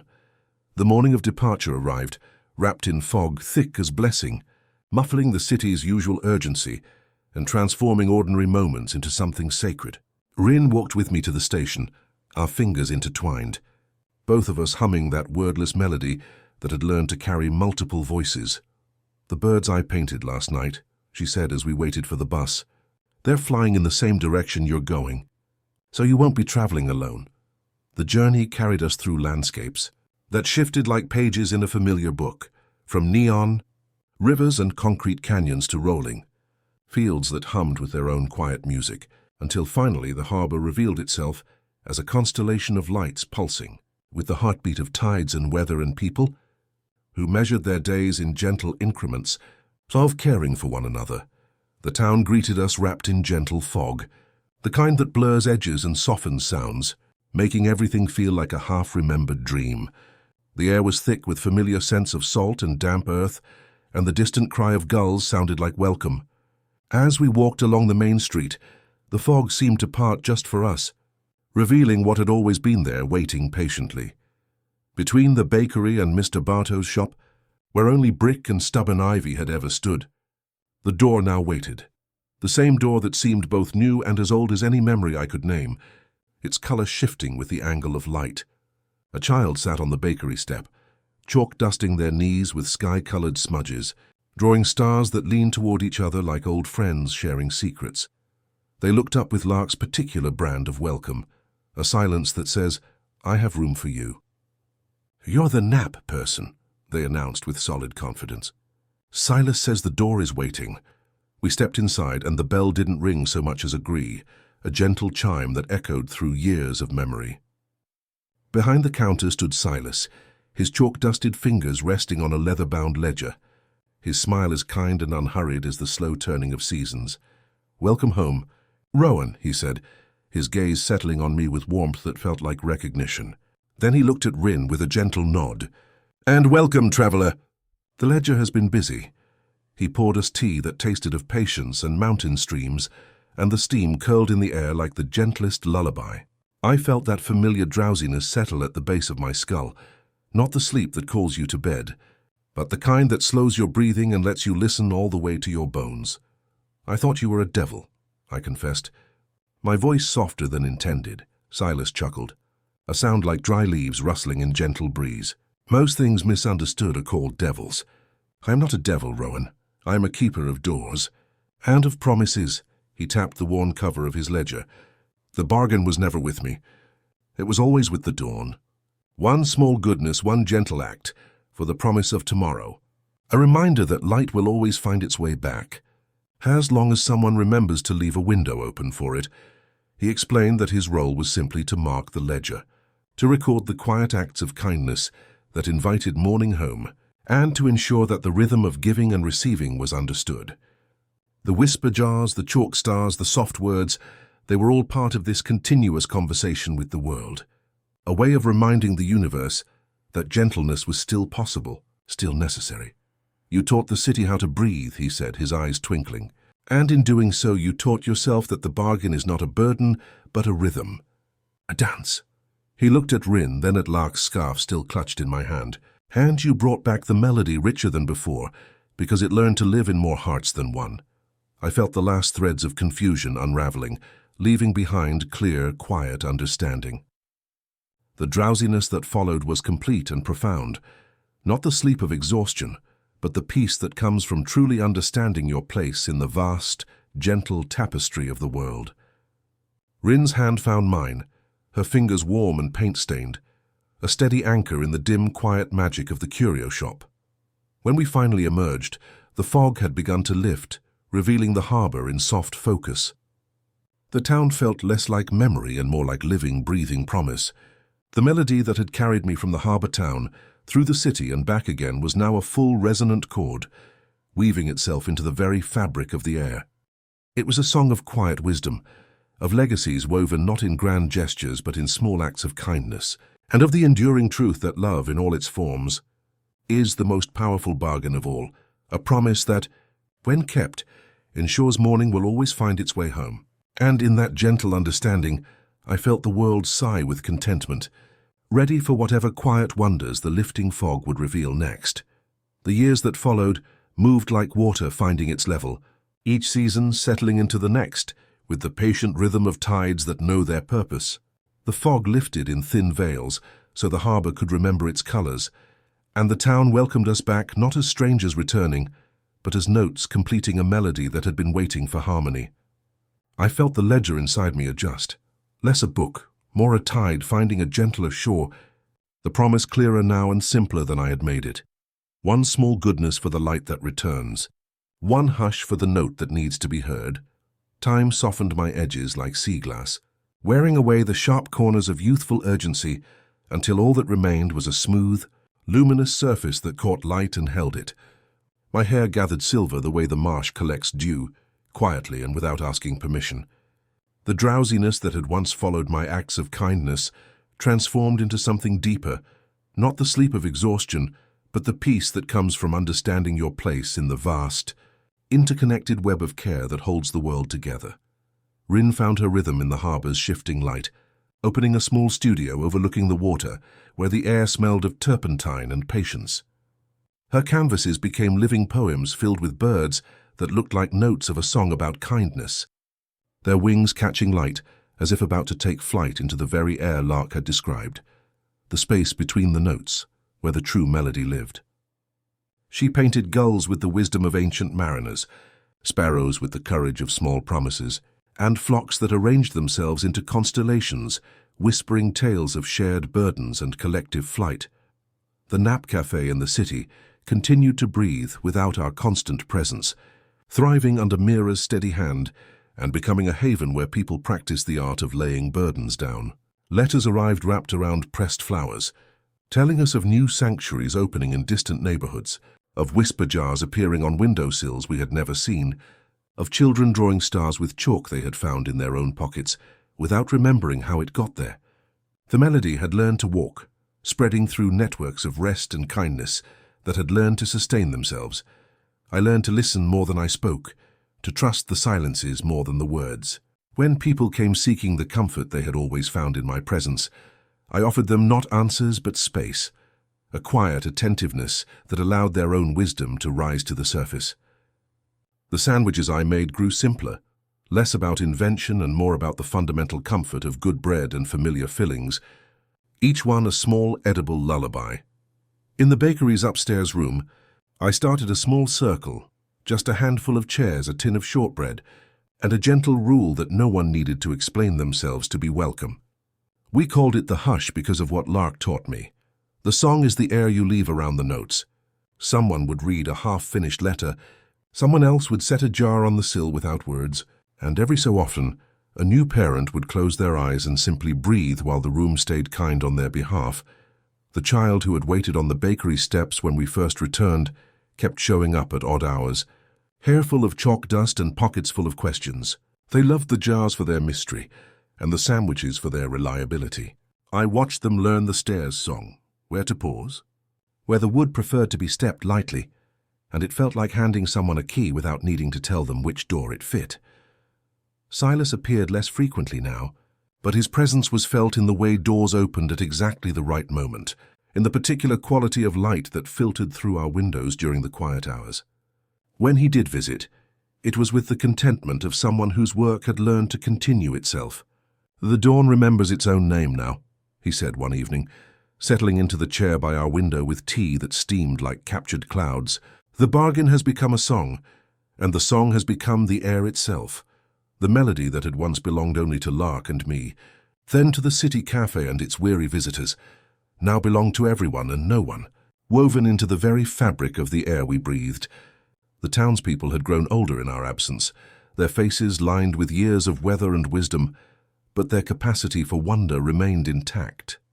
Children, now grown with children of their own, still spoke of Lark's lessons about clouds being old mountains, learning to be light, teaching their little ones that even the smallest light matters in the dark.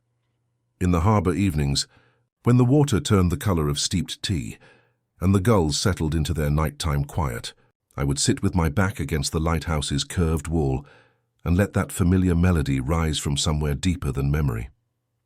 Rin would join her voice to mine, and often we would hear echoes from the town below, an unbroken chain of comfort passed from generation to generation, like the most precious inheritance. The bargain that had begun with a child traded for a song had become something larger and more beautiful than I could have imagined, a reminder that love, in all its forms, is the most powerful promise we can make, and that when kept with faithful tenderness, it ensures that morning will always find its way home.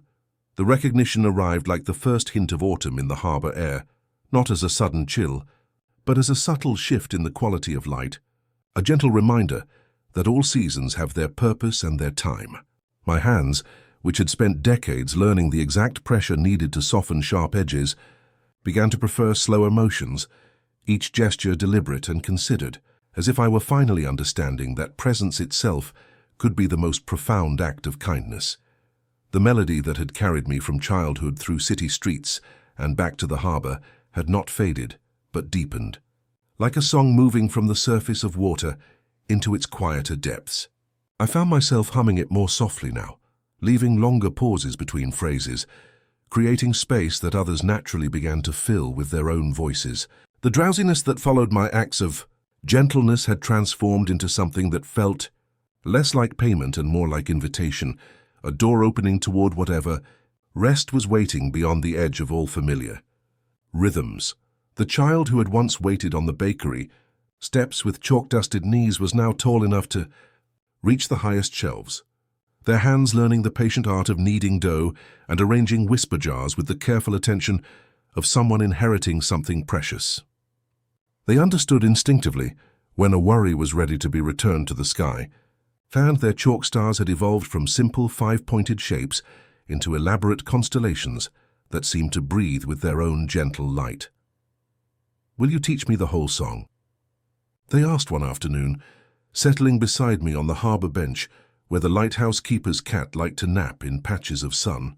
Their voice carried that particular quality children have when they're asking for something they know is important, even if they can't articulate why. I hummed a few bars of that wordless melody, and they joined in with the natural harmony of someone who had been listening all along. Their voice wove around mine like Rin's paint around canvas, creating something more beautiful than either could achieve alone. In that moment, I understood that the melody would continue long after my voice grew quiet, carried forward by hearts that had learned to listen for the spaces between notes. Rin noticed the shift in the way people noticed changes in light, gradually, then all at once. She began spending more time in the bakery, her sketchbook always at hand, capturing not just the visible moments but the quality of peace that seemed to settle over everything, like the softest blanket. Her painted birds had begun to migrate from canvas to the very air, their wings catching light as if carrying notes of kindness on every current. "You're listening for something again," she observed one evening as we watched the harbour lights begin to twinkle. But this time her voice carried no concern, only the gentle recognition that some journeys have destinations we can't see from the beginning. Something that's calling from farther than the city, farther than the harbour. The townspeople began arriving with offerings that felt like gentle farewells, disguised as ordinary kindness. Mrs. Chen brought tea that smelled like rain on warm stones, staying longer than usual to share stories about her grandmother's garden. Old Henrik appeared with a compass, whose needle pointed not to magnetic north, but to whatever direction kindness was most needed, its brass face worn smooth by decades of faithful guidance. Some partings sound like doors closing with a definitive click, leaving echoing silence in their wake. Others feel like windows opening to a sky you can't quite name, vast expanses of soft light and endless possibility. My own goodbye was beginning to feel like the latter, not a dramatic farewell, but a gradual opening, like a familiar story reaching its most peaceful chapter. The bakery hummed with a life that no longer depended solely on my touch. The whisper jars on the windowsill seemed to glow more brightly, their contents transforming from captured sorrows into something that looked like liquid starlight. The chalk stars I drew on delivery papers began to shimmer even after the chalk was set aside, as if the light they represented had learned to sustain itself. Silas visited more frequently during those shifting days, appearing at twilight with his leather notebook and the particular expression of someone witnessing a chapter's gentle evolution. He no longer needed to explain the bargain or mark entries in his ledger. The rhythm had become so natural, it required no recording, like breathing or the tide's eternal conversation with the shore. "The dawn knows its own name now," he said one evening, settling into the chair by our window, with tea that steamed like captured clouds. "The promise you kept has learned to keep itself through other hands, other hearts. The melody has become the air itself." He showed me pages in his ledger that looked less like accounting and more like music notation, flowing lines that rose and fell like the harbor's breathing, punctuated by symbols that seemed to pulse with their own gentle light. "This is what the bargain becomes when it's fully understood," he explained. "Not a transaction but a dance, not a debt but a gift that multiplies in the giving." The preparation felt different this time, not the gathering or distribution of belongings, but a gradual lightening, as if I were slowly becoming more melody than substance. My days became a series of soft observations, watching the tides come and go, each ebb and flow a reminder of the world's patient rhythm, listening to the quiet conversations of the old house, its timbers sighing with memories of laughter and tears, of bread rising and kindness shared. On a late afternoon painted in shades of rose and gold, I felt a particular kind of peace settle over me, profound and complete. It was the feeling of a story finding its natural rhythm, not rushing toward conclusion, but allowing each note to find its proper place in the larger symphony. The air in the bakery carried that familiar scent of cinnamon and old dreams, and the light seemed to wrap around everything like Lark's scarf.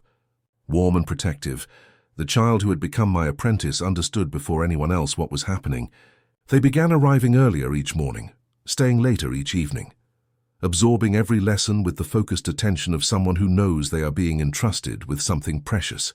When I taught them the final verse of Lark's lullaby, the part that lived only in the spaces between notes, they sang it back with such perfect understanding that the entire harbor seemed to pause and listen.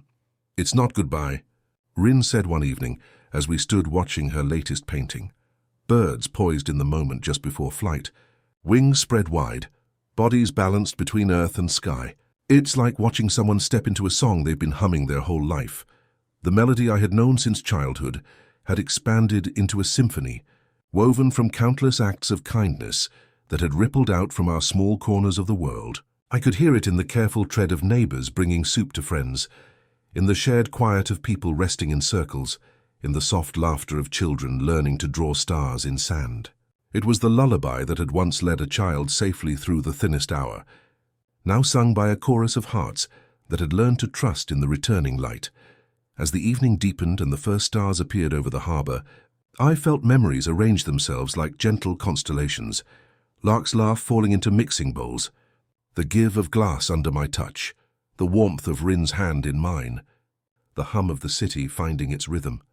Each memory was a point of light, not fading but simply moving into its proper place in a larger pattern, shining with quiet, enduring brilliance.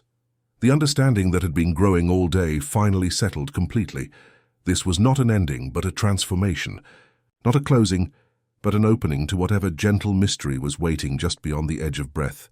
The melody would continue, carried by countless voices forever inviting the morning home. And in that sweet certainty, wrapped in the harbor's salt-scented embrace, I felt the world lean close as if to hear a secret it already knew, that love, once given freely, becomes eternal, woven into the very fabric of dawn itself. Morning arrived that day like a whisper that didn't need to raise its voice, slipping into the bakery through windows that had learned to welcome light with the patience of old friends. I woke before the kettle began its quiet rehearsal, the room already holding that particular hush that settles over sacred moments. Not empty silence, but the profound quiet that comes when something beautiful is preparing to unfold. The air carried that familiar scent of cinnamon and old dreams, and outside, gulls wrote slow commas across a sky that seemed painted in watercolors still drying. My movements had become deliberate as prayer, each gesture considered and complete. When I brewed tea the way Lark had taught me, water just off the boil, leaves that smelled like rain coaxed awake with patience, my hands worked with the understanding that some rituals are too precious to rush. The bread I shaped seemed to rise more perfectly than it had in years, as if it too sensed the significance of this particular dawn. The child who had inherited my chalk and my understanding of the stairs' song arrived before the sun was fully awake, settling into the familiar routine with the natural ease of water, finding its level. They moved through the morning tasks, arranging sandwiches, checking which whisper jars were ready for release, drawing stars that seemed to pulse with their own gentle light, with a competence that spoke of deep listening rather than mere instruction. The melody sounds different today, they observed, pausing to tilt their head like a bird catching a distant note. Their voice carried no worry, only the quiet recognition that some changes are part of a larger pattern too beautiful to resist. I began to write then, not in any book but in the air itself, using words that felt more like breath than sound. The guide I left was simple, written for hearts that would understand. Rest often like a cat in sunlight. Make sandwiches with the same attention poets give to choosing words. Listen to whispers, especially your own. Return what you cannot carry to the sky. It knows how to transform burdens into clouds. Remember that kindness shared is kindness doubled, and that sometimes the greatest act of love is allowing yourself to be loved in return. The apprentice read it once, then twice, their lips shaping the sentences like blessings. I can keep this safe, they said, and I believed them the way you believe tides and seasons. As morning light strengthened, the townspeople began arriving, not in response to any summons, but drawn by the same invisible current that calls birds to migrate or tides to turn. Mrs. Chen came with tea that smelled of rain and distant mountains. Old Henrik appeared carrying a compass, whose needle pointed to whatever direction kindness was most needed. They gathered not with formal gravity, but with the natural ease of neighbors sharing a moment that mattered, bringing gifts that felt like gentle acknowledgments rather than farewells. Rin appeared in the doorway like morning light, choosing to be gentle, her sketchbook tucked under one arm and her eyes holding that particular brightness that comes from understanding something without needing to name it. She had been painting through the night. I could tell from the faint smudges of blue on her fingers, the color of sky just before dawn. I dreamed the painting before I painted it, she said softly, settling beside me. You were humming that melody, and the sound was visible, like silver threads weaving through the air, connecting everything to everything else. At midday, Silas appeared like weather, choosing to be kind, carrying no ledger this time, but only a small, smooth stone that fit perfectly in my palm. He settled into the chair by our window, with the contentment of work well done, his chalk-dusted fingers resting gently on the worn wood. Light knows your name, he said simply. It always has. The bargain was never about earning the dawn. It was about remembering that you were always part of it. He placed the stone in my hand, cool and comforting. The balance is complete. Love is the only currency that never diminishes in the spending. The understanding settled over me, like Lark's cinnamon-scented scarf, warm and protective. I had spent my life believing I was trading kindness for the promise of morning. But the truth was gentler and more profound. I had always been part of the light itself, one note in the endless symphony that calls the sun home each day. As afternoon painted the harbor in shades of gold and rose, I felt myself becoming lighter, more melody than substance. The drowsiness that had always followed my acts of kindness transformed into something that felt less like sleep and more like the pause between notes in a lullaby, the breath that makes harmony possible. The whisper jars on the windowsill glowed with liquid silver light, their contents so luminous they seemed to pulse with their own gentle rhythm. In the final stretch of light, I watched clouds invent new shapes against the vast canvas of sky. Sometimes ships with sails full of forgotten voyages, sometimes mountains learning to be light, sometimes just soft, drifting thoughts that reminded me of how worries could transform into something ethereal when given enough space. The Nap Cafe's lantern, carried all the way from the city, began to glow with its own gentle radiance as evening approached. Its light pulsed with the rhythm of sleeping hearts, a beacon for the weary that would continue to shine long after my voice had joined the larger chorus. The melody I had known since childhood rose one final time from somewhere deeper than memory, carried now not by my voice alone, but by everyone who had ever learned to listen for the spaces between notes. As consciousness gently loosened its hold, I could hear tomorrow humming its patient tune, ready to begin again with new voices, new hearts learning to soften what was sharp and make space for rest in a world that had forgotten how to pause. The drowsiness that came was profound and complete, not the sleep of exhaustion, but the peace that comes from understanding your place in the vast, interconnected web of care that holds the world together. As I settled into the chair that had accepted me without comment, with Rin's hand in mine and the apprentice's fingers laced through my other hand, I felt the world lean close as if to hear a secret it already knew. And in that gentle understanding, I stretched into the quiet, and the quiet stretched back, and the world kept its gentle promise. The story breathes out now, carried by wind and tide and the patient turning of seasons. Somewhere a child draws stars with chalk they found in their pocket without remembering how it got there. Somewhere a weary traveler finds a sandwich wrapped in paper marked with constellations.